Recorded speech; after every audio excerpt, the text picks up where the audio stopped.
মমতা বন্দ্যোপাধ্যায় কি চিঠি পাঠিয়েছেন আমার জানা নেই। আমার বিরুদ্ধে ব্যবস্থা নেওয়ার জন্য যদি চিঠি পাঠিয়ে থাকেন, আমি এটা বুঝতে পারছি না লাস্ট কিছু মাস ধরে মমতা বন্দ্যোপাধ্যায় কেন এত হাত ধুয়ে আমার পেছনে পড়েছে।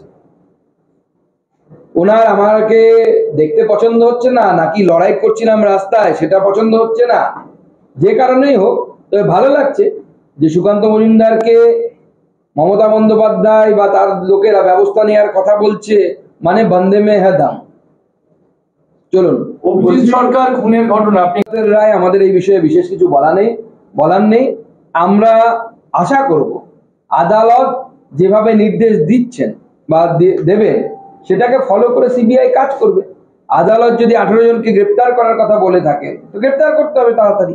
এতদিন হয়নি বলে বসে থাকলে তো হবে না। যারা আগামী দিনে যেন গ্রেপ্তার হয় আমরা সেটাই আশা রাখবো।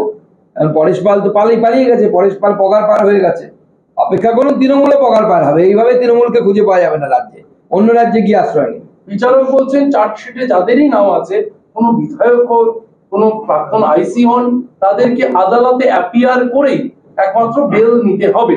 এবার এই যে বেল নেওয়ার পরেশ পাল ভাইদের পক্ষে আদালতে যেতে হবে, সাফ জানিয়ে দিলেন বিচারক। দেখুন, বিচারকও জানেন যে তৃণমূল কংগ্রেসের অনেক টাকা পয়সা আছে, তারা বিভিন্ন উকিলদেরকে দাঁড় করিয়ে হয়তো জামিন নিয়ে পালিয়ে বাঁচার চেষ্টা করবে, এটা নতুন কিছু নয়।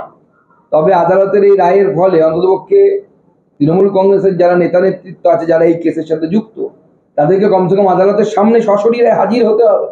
আর তার আগে যদি সিবিআই তাদের গ্রেপ্তার করে, আমি তো চাইবো সিবিআই তাদেরকে গ্রেপ্তার করুক জামিন নেওয়ার আগেই। তবে মহামান্য আদালতের সামনে সিবিআই কে এটাও আনা উচিত যে এক সময় আমাদের এক পুলিশ কর্তাকে গ্রেপ্তার করতে গিয়ে সিবিআই কে কি সমস্যার সম্মুখীন হতে হয়েছিল। তাহলে মহামান্য আদালত বুঝতে পারবে যে এই রাজ্যে সংবিধান চলে না, সংবিধানের আইন চলে না। সবই বলছেন এই ঘটনায় কি বললেন তাদের বিজেপি কিছু যায় আসে, ধর্তব্যের মধ্যে আনি না। এরা তো ল্যাম্প পোস্ট। মুখ্যমন্ত্রী কিছু বললে তখন আমরা কিছু বলবো। আর আমরা মা কালী মন্ত্র নিয়ে জয় মা কালী বলে আমরা নামতে চাই। মা কালী যেভাবে অসুর দমন করেছিল, এখন তৃণমূলের নাম হলে চারদিকে শুধু অসুর, চারদিকে শুধু লাফিয়ে লাফিয়ে বাড়ছে। এই অসুরদের নিধন প্রয়োজন আছে, রাজনৈতিকভাবে এদের নিধন হবে। এটাকে don't take it word by word, এটা পলিটিক্যাল নিধন হবে এটা এদের। এবং আগামী দিনে এখানে রাম রাজত্ব প্রতিষ্ঠা বলছে না। কোথায় মোদিজির ছবি তো ওখানে ছিলই না। আমরা মাল্যদান করেছি, একদিকে মা কালী ছবি ছিল, সেখানে অন্য কারো ছবি ছিল না। ওরা হয়তো ভিডিওতে দেখেছে, ব্যাকগ্রাউন্ডে অনেক দূরে এলইডি ছিল, সেখানে মোদিজির ছবি ছিল। সেই জন্য আমি শশী পাজা সহ অন্যান্য তৃণমূল কংগ্রেসের নেত্রীরা যারা আছেন তাদেরকে বলবো, মমতা বন্দ্যোপাধ্যায় কিছু বললে সেটাতে বিশ্বাস করবেন না। আগে নিজে চোখে নিজে কানে শুনে দেখে শুনে তারপরে বিশ্বাস করবেন। আর না হলে মমতা বন্দ্যোপাধ্যায়ের কথা মতো সম্ভবত শশী পাজা মাননীয় মন্ত্রীর চোখে নেবা হয়েছে, আপাতত নেবাটা সরানোর ব্যবস্থা করুন। দেখুন, ভারতের আইন অত্যন্ত শক্তিশালী। গৃহমন্ত্রী অমিত শাহ যতদিন আছেন বলে ওনাকে যদি অপেক্ষা করতে হয় তাহলে আরো বহুদিন অপেক্ষা করতে হবে। তার কারণ হচ্ছে মাননীয় গৃহমন্ত্রী বর্তমানে অমিত শাহজি আমাদের আছেন, ভবিষ্যতেও থাকবেন। তার যদি কোথাও অন্য জায়গায় এলিভেশন হয় সেক্ষেত্রে যিনি আসবেন তিনি আরো বেশি করা হবে। তো সেই রিলিফ পাওয়ার কিন্তু কোনো জায়গা আমি আপাতত দেখতে পাচ্ছি না। আগামী 30 বছর কেন্দ্রে বিজেপি সরকার থাকবে এবং যারা এই ধরনের গর্হিত অপরাধ করেছে, আমার ভাবতে অবাক লাগে, এরা নিজেদেরকে মানবিক বলেন, বাঙালি বলেন। আজকে বাঙালির স্বার্থ নিয়ে বড় বড় কথা বলেন। আমার শুধু একটা ছোট প্রশ্ন, যখন অভিজিৎ সরকারকে পিটিয়ে মারা হচ্ছিল, ইট দিয়ে থেতলে মারা হচ্ছিল, অভিজিৎ সরকারের রক্তটা বাঙালির রক্ত ছিল না? পরেশ পালের হাতে বা যারা পিটিয়ে মেরেছিল পরেশ পালের সাথে, তাদের হাতে যে রক্তটা লেগেছিল লাল, সেটা কি বাঙালির রক্ত নয়?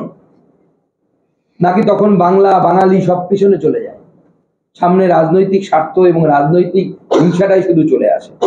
বাঙালির রক্ত তো আপনারা ঝরাচ্ছেন, আপনারা বাঙালি বিদ্বেষী, আপনারা বাংলাকে সব থেকে পিছিয়ে দিচ্ছেন যে কোনো জিনিসে। কোনো একটা প্যারামিটার নিয়ে আসুন। এই লাস্ট 14-15 বছরের সরকার হতে চললো, কোন প্যারামিটারে বাংলাকে এগিয়ে নিয়ে গেছেন? চাল উৎপাদনে আমরা এক সময় প্রথম ছিলাম, এখন তৃতীয় চতুর্থের দিকে। হ্যাঁ, আমরা প্রথম হয়েছি নারী পাচারে, আমরা প্রথম হয়েছি 100 দিনের কাজ বেশি করাতে। 100 দিনের কাজ বেশি করা মানে এটা কোনো পজিটিভ ইন্ডিকেটর নয়। আপনার হাতে, লোকের হাতে ভালো কাজ নেই বলে 100 দিনের কাজ তারা করার জন্য লাফিয়ে লাফিয়ে পড়ে। আমাদের এখানে মানুষকে অন্য রাজ্যে ধান পোতার কাজেও গিয়ে মরতে হয়েছে বর্ধমানের আদিবাসী মহিলাকে। এই ধরনের ঘটনাও ঘটেছে আমাদের পশ্চিমবঙ্গে। ওবিসি সংরক্ষণের যে জটিলতা, সেই জটিলতা আজকে যদি সোনালী ম্যাডামের কিছু হয়, উনি ডাক্তারখানায় হসপিটালে যান, ডাক্তারবাবুদের যদি কোনো সমস্যা থাকে, হার্ট অ্যাটাক হয়, ডাক্তারবাবু বলবে আগে সমস্যাটা মিটুক, তারপর আমি হার্টের অপারেশনটা করবো। ভালো লাগবে? এতগুলো ছেলের ভবিষ্যৎ নিয়ে ছিনিমিনি খেলা হচ্ছে। এইভাবে যদি চলতে থাকে, আগামী দিনে তৃণমূল কংগ্রেসের নেতা মন্ত্রীদেরকে দেখলে পরে, জনগণ বা সরকারের লোকেদেরকে দেখলে পরে, ছাত্র জনতা যুব তারা একত্রিত হয়ে এদের ঝাঁটাপেটা করবে। সেই দিন আসছে। বাংলার অর্থনীতি সম্পূর্ণভাবে ভেঙে পড়েছে। গত কয়েকদিন আগে উত্তরবঙ্গের এক মা বাচ্চাকে খেতে না দিতে পারার জ্বালায় বাচ্চাকে নদীতে ছুঁড়ে ফেলে দিয়েছে। ঘর নেই, গর্ত খুঁড়ে তার মধ্যে থাকতে হচ্ছে। কোন জায়গায় পৌঁছে দিয়েছেন এই রাজ্যকে? গ্রামীণ অর্থনীতি সম্পূর্ণভাবে ভেঙে গেছে পশ্চিমবঙ্গে। রোজগার নেই, মানুষের হাতে কর্মসংস্থান নেই। গোটা দেশের মধ্যে যারা আইটি ইঞ্জিনিয়ার তারা সবথেকে কম পয়সায় মাইনে দিয়ে এখানে সবচেয়ে কলকাতায় চাকরি করে, নিউ টাউনে।